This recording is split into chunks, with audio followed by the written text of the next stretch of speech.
Happening now, why Mother Nature is the likely cause of a fire that destroyed 2 homes along Chautauqua Lake on Friday. And we have reaction to a legal ruling halting a controversial gun law in New York. Plus, the latest on layoffs at a bio plant in Dunkirk.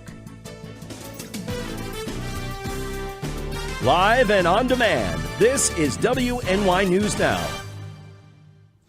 Thank you for joining us for WNY News Now. I'm Justin Gould. Those stories and more are coming up, but first, Mother Nature is blamed for rekindling a fire along Chautauqua Lake on Friday, with high winds causing flames to spread to 2 adjacent structures. The original fire started back on Tuesday night at a single-family vacation home in the lakeside community of Maple Springs. Embers from the partially demolished structure are believed to have started this blaze.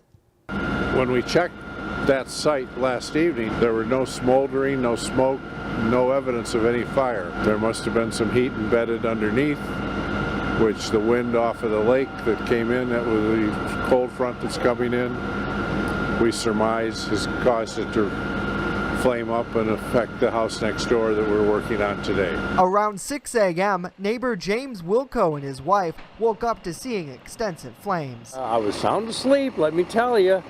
And she said, oh my God, Duncan's house is on fire. Didn't want to see that again because we saw that 2 nights ago when Jerry's house went down. Now, crews aren't taking any chances in letting sparks relight. They're going to be spreading out that rubble because it cannot be removed from site until it is totally cold. While the fire is devastating to these residents, the chief says there are 2 silver linings here. 1, that no injuries were reported, and 2, they were able to contain the fire from spreading further to landmarks like Midway State Park. The way the wind was going this morning, the embers could have taken the house across the street. They could have taken the office to Midway State Park. In the end, those on Chautauqua Avenue plan to rally together. We all help each other out. We all do everything together. And that's what's sad, to see my neighbors hurting. This was a brand new home. He put a lot of money into the safety features of it. It was all fire retardant, foam sprayed in the walls and everything. But it is what it is. Now, the first fire investigators report originated in the living room due to an electrical problem. A third structure, also a vacation home, impacted too and suffered extensive exterior damage during this morning's blaze. Nearly 40 employees at the Immunotherapy company in Dunkirk are expected to be laid off. This is according to a warn notice filed last week by Immunity Bio. The company placed 38 employees on inactive status and announced they will lose their job as of December 29th. Last winter, Immunity Bio assumed the lease of Athenix manufacturing facility. As part of the deal, they are expected to create 450 direct jobs and bring in $1.52 billion in investment over 10 years. The plant planned to begin producing COVID vaccines this fall. Before that, Athenix was slated to manufacture cancer drugs. Just 2 weeks ago, another major business in Dunkirk, Wells Enterprises, announced similar layoffs. Chautauqua County's representative in New York State Senate says this week's court ruling that halted parts of a new controversial gun law was only a matter of time. On Thursday, a U.S. district judge put key provisions of the measure on hold. Earlier this month, the State House passed legislation which restricted who can carry a handgun in public and where firearms could be brought, among other provisions. Our Alyssa Wright caught up with State Senator George Borrello. But some of the things that were struck down were these ridiculous background checks that required you to surrender your social media logins and other things that were clearly a violation of Second Amendment. Designed to protect public safety, the rules were part of a sweeping gun law that went into effect on September 1st. 6 gun owners from upstate New York challenged its legal authority. We have seen our state become far more dangerous since the implementation of bail reform and other things that have made New York very much more dangerous, and people no longer feeling that their government is listening to them and is looking out for them. The judge gave the state 3 business days to seek emergency relief before a federal appeals court, which will ultimately decide the future of the measure. The bottom line is, if we're going to solve the issues of violence, whether it be with guns or any other kind of violence, our state needs to return to understanding that public safety means having the willingness to take on those that are dangerous, take dangerous people out of society. Those who disagree with the gun restrictions are asked to speak out. I would say anyone that's a common sense individual will understand that not only is this a violation of your constitutional rights, but it's also misplaced. This is not going to do anything to solve those problems, And the reality is that whether it's people that have violent tendencies, people that cannot be rehabilitated, or people with severe mental health issues, the fact that our state government is protecting those people instead of helping them and keeping citizens safe is the real issue. Alyssa Wright, WNY News Now. Alyssa, thank you. Well, October marks Manufacturing Month, and those at SUNY JCC's Manufacturing Institute, they're celebrating the ever-changing industry that's essential to our region.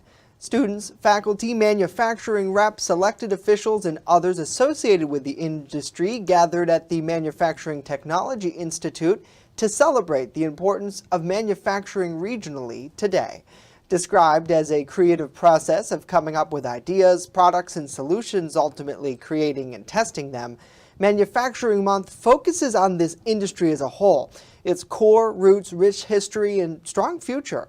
This year, the manufacturing program at JCC has the largest class it's seen, with a current 12 students, steadily growing the amount of educated local workers. Also this year, with the Dream It, Do It in Western New York, they're focusing on technology tours and spreading information on the importance of the manufacturing industry in our area. One of the biggest need in the manufacturing sector right now is workforce. So there's a lot of career opportunities for people who are looking to get into the manufacturing sector. For our young people in our community, if you're thinking about careers, please be thinking about careers right here in our region and some great manufacturing jobs. They pay well, they have great benefits, and again, they're innovation centers. Between Chautauqua, Cattaraugus, and Allegheny counties, the manufacturing industry generates $7.5 billion in shipments regionally. With the boom in the local industry, opportunities are coming. If you remember, just this week, New York State Governor Kathy Hochul announced that Electriva, Inc., a producer of lithium-ion batteries for transportation and utility storage, it's opening its first plant in the United States right here in the town of Ellicott. Certainly great news as they try to get those kids involved.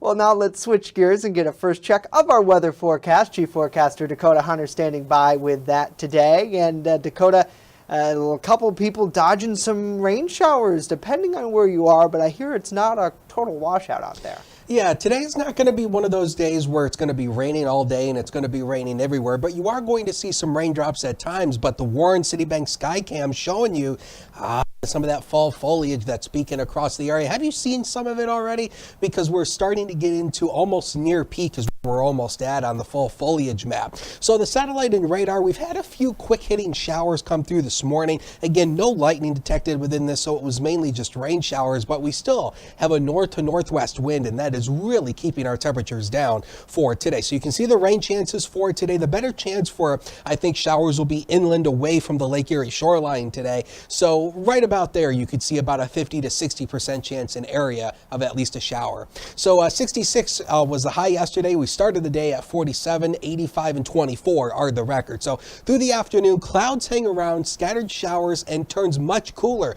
52, that was our high temperature. We're going to fall all the way down to about 45 by the end of the day with that north to northwest wind. Now the air is still going to be chilly for the next couple of days. Then we sort of skyrocket towards next week. We'll talk about it with the Ultimate Satellite Solution 7-Day later in the show, Justin. All right, Dakota, we'll see you back in just a little bit. Coming up, a look at the push here in New York, raising awareness to disability employment. And later, we're breaking down new measures to help veterans in our region. Stay with us. WNY News Now. We'll be right back.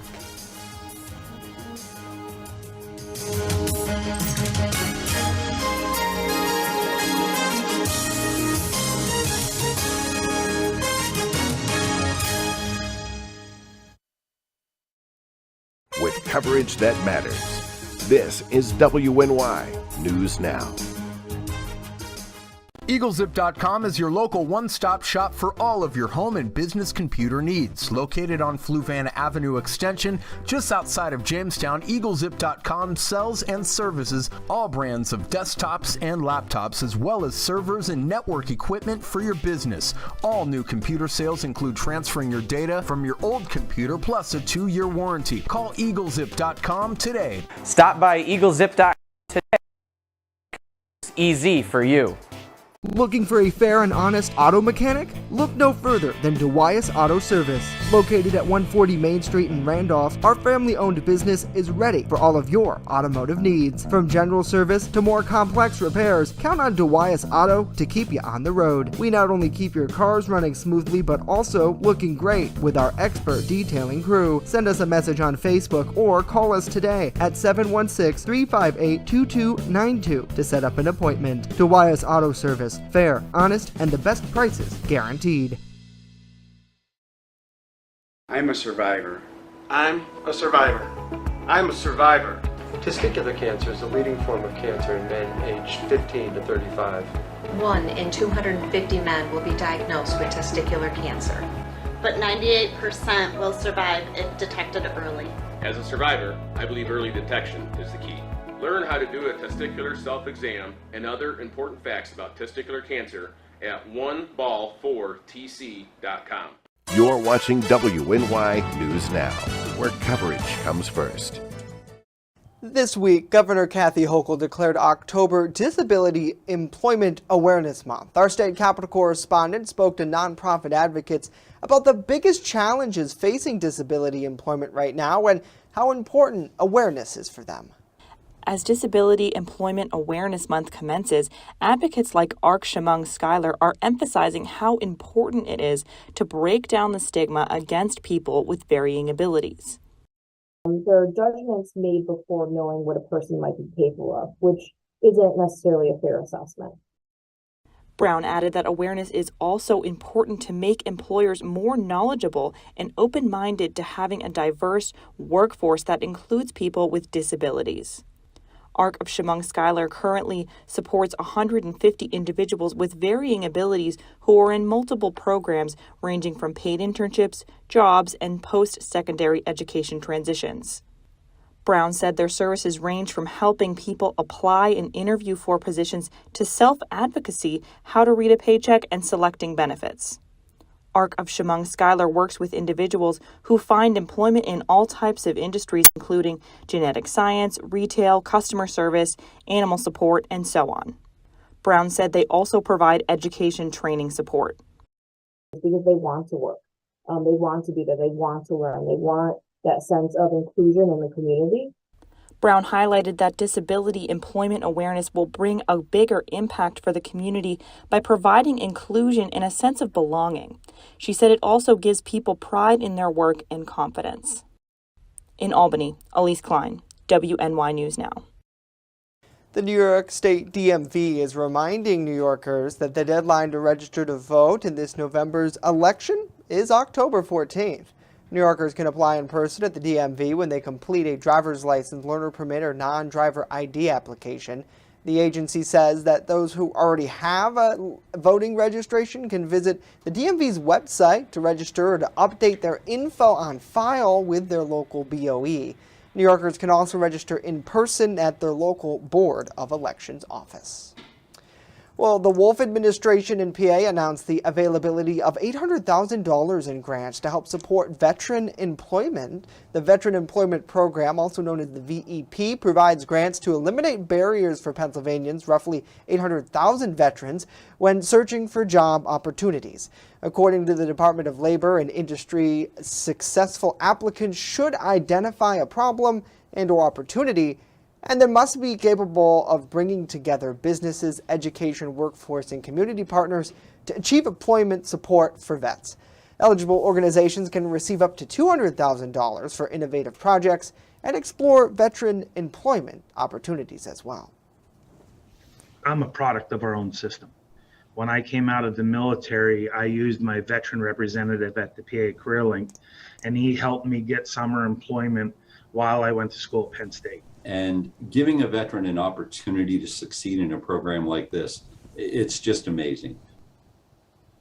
The deadline to apply is November 21st at 4 o'clock. The U.S. is moving towards decriminalizing marijuana. Doing so would completely require action from Congress and possibly state lawmakers too. But now the president is acting within his power. Some questions on timing of this announcement remain, though. President Joe Biden is pardoning people convicted of simple possession at the federal level. He's encouraging governors to do the same at state offenses, and he's offering a review of whether marijuana should be a Schedule I narcotic. Some say those steps are long overdue and a way for Biden to keep his campaign promise.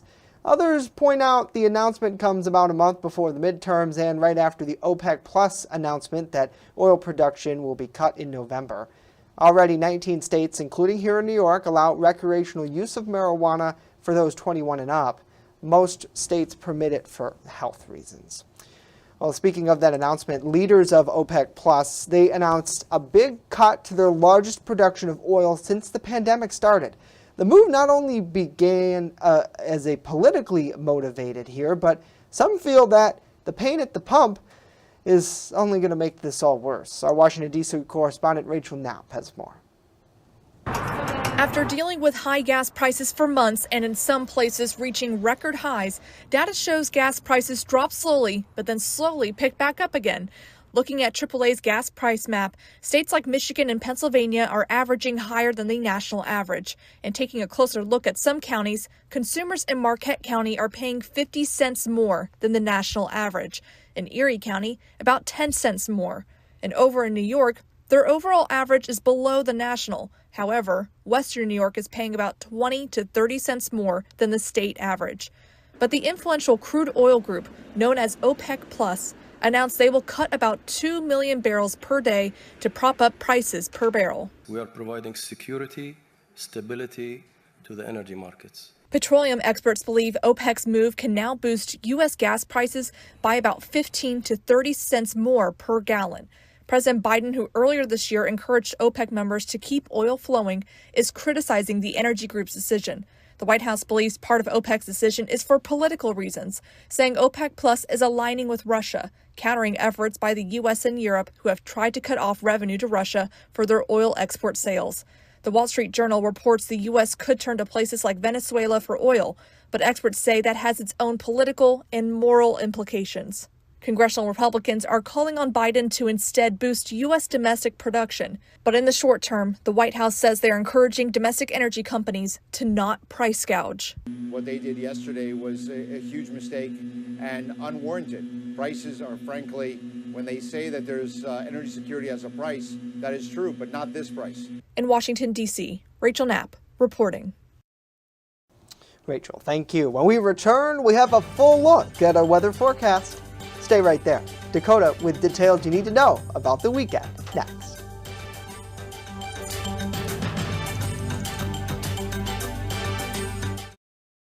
When severe weather breaks, one team has you covered, tracking the storms as they happen. Catch your First Defense forecast daily on WNY News Now. Walking from Jamestown to Orchard Park is a long trek. But when rallying for a good cause, anything is possible. I'm Patrick Smeraldo, and I need your help to get there.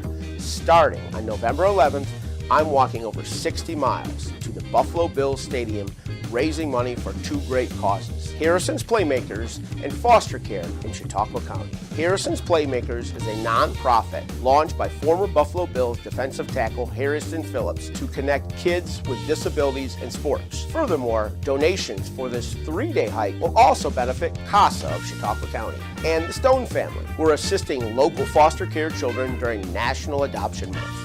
Learn more about my journey and to donate at ccsolutions716.com. Slow down. Slow down and move over. Move over. When you see signs, Lights. Vests. please give us some room. Slow down. Slow down and move over. When you need help, It's our job to help you. to save you. Despite the danger. This danger is real. Do your part. Please. Slow down. Slow down. said move over. Move over. With coverage that matters, this is WNY News Now. Fast, accurate, and everyday. First Defense Weather. Welcome back, everybody. Wanted to start off with a nice picture from our friend Don, a weather eye picture of a doe. And I think I got that right. It's a doe. It's a deer, but not technically a deer because it doesn't have its antlers yet. So thanks to Don for sending that in. And of course, if you have any pictures or videos of the weather, Hunters WX on Twitter, the First Defense Weather page on Facebook, and always use that hashtag MyLocalWX. It's a cloudy day, 47 degrees. That's down from our high from today, which was in the 50s. And that's the culprit, that northwest wind at 15. And we have a wind chill index, 41. So it feels a lot colder than it does when you get that wind. Friday Night Lights game of the week is, of course, the Jamestown game. They take on Frontier Central School in Hamburg tonight. So if you're going to Hamburg, 36 at kickoff at 7 o'clock, 45 at halftime. And we're going to stay in the mid to lower 40s throughout the game, but at least any of those rain showers will come to an end. So we are likely not going to have any weather hassles. But here's a depressing stat for you. The warmth is gone. The average high for today is 64. By the first of the month, 54. By the 1st of December, 42. And by January 1st, the average high drops to 34. So the warmth is gone for now. Goodbye. It's out of here.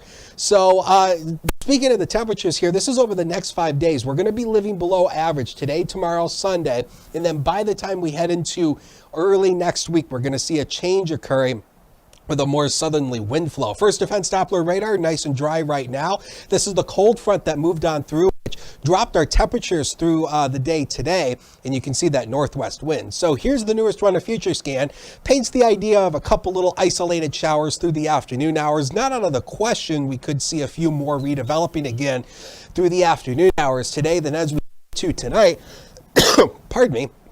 We are going to see a few more scattered rain showers, and especially into tomorrow. I think the coverage comes down a little bit, so only about a 25 to 30% chance, but some of you will see a few showers. By the time we head into Sunday, we start to clear out, and we should get into a nice day. So the forecast for tomorrow starts at 38 with a rain shower, 44 at noon, and then 50 at 5 o'clock. Now I've got the future, next 7 days, powered by Ultimate Satellite Solutions. And you can see here 50 tomorrow, 54 on Sunday, and then our next chance of rain, bright skies on Tuesday, Justin, will come on next Thursday, and temperatures heading back into the lower 60s. Right.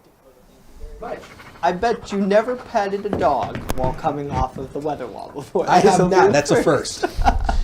Well, this is not a first. My favorite segment of the week, our pet of the week. Joining me now is Brian, and just off camera, our furry friend Frida. Happy Friday to both of you. Thanks so much for coming in. And Frida is really energetic, really friendly. Can you tell me a little bit about her? Frida's about 2 years old, and she loves other dogs. She's a big fan of other dogs. When it comes to the smaller animals, cats, she's got a bit of a prey drive. She's, a German Shepherd. So it's probably not a good idea, but she's got good energy. She's looking for someone who's gonna, make her think. Yeah. She definitely loves, she has her little puzzle toy here where she can throw it around and little hot dogs pop out of it. Things like that. Yeah.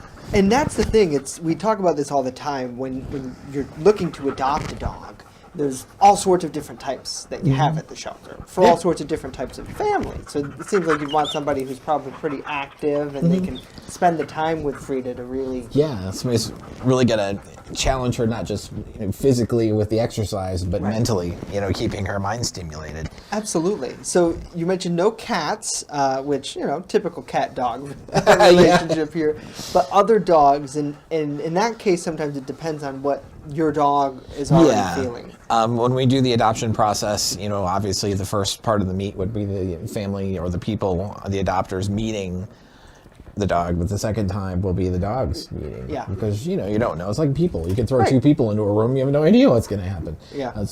Yeah, they just break out fisticuffs on the table, And that's the thing. It's like you have to have that match, and in many cases, the Humane Society, you do work with folks. Yeah, and we also, have we're doing some dog play groups. Did you say that she was in a play group starting today? So we'll be doing, we do the play groups to see, at least based on the best we can do with our experience with the dogs in the shelter to see how they'll fit, but when they get home, it's a totally different environment. Right, right. And on that note, just so people are aware, once you adopt, we're always there as a resource. Don't feel like you're flying blind after that we're not there to help you. We want everybody to be happy, healthy, and successful. Right. So definitely, if you like Frida, you think she's a good match, really easy to check her out and learn a little more at chqhumane.org. As you mentioned there, Brian, good girl. Tell us how you feel. As you mentioned, she's barking at me. I don't think she likes the weather forecast. No, I wouldn't either, Frida. Honestly, we know what's coming. Ooh, she caught that treat. That was impressive. Yeah. Wow. So I also want to thank Allie. Allie's new to our staff. Allie Perrin. She's doing enrichment and behavior, and you can see it's cool to have somebody with me that is able keeping to her happy keep and Frida energized, and she just wants more of those little hot dogs. That's all she wants. Food. Hey, food is life, Frida. Food is life. All right. Thank you, Brian. Thank you, Frida. Well, coming up next, we hear from a local veteran who's recounting his service as a helicopter pilot in the Vietnam War. Stay with us. That story right after this.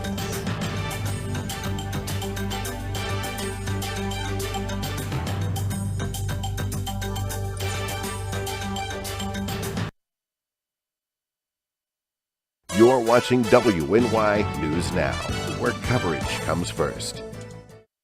Walking from Jamestown to Orchard Park is a long trek, but when rallying for a good cause, anything is possible. Starting on November 11th, I'm walking over 60 miles to the Buffalo Bills Stadium, raising money for two great causes: Harrison's Playmakers and foster care in Chautauqua County. Learn more about my journey and to donate at ccsolutions716.com. There's an old saying, there's no news in the newsroom. Well, it's true. The time I spend at the anchor desk is just part of my day. Most of our time is spent gathering stories in the community, stories that matter to you. We can't do it alone, and we need your help. When you see breaking news or have a news tip we should know about, drop us a line on Facebook today. Email our news desk or call our newsroom at 488-7226 so we can bring those stories straight back to you.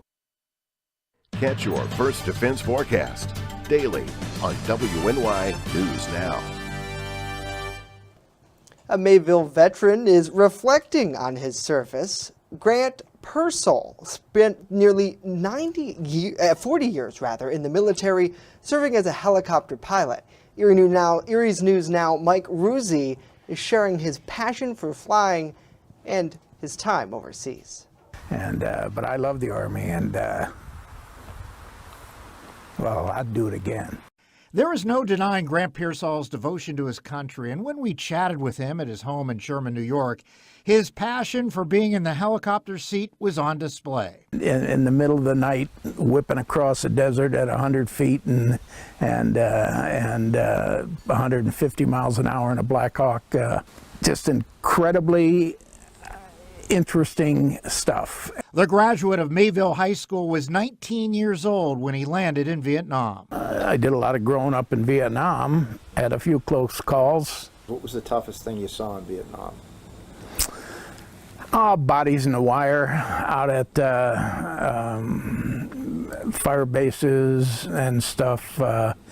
You'd go out to support, you'd get all these fire bases were everywhere, and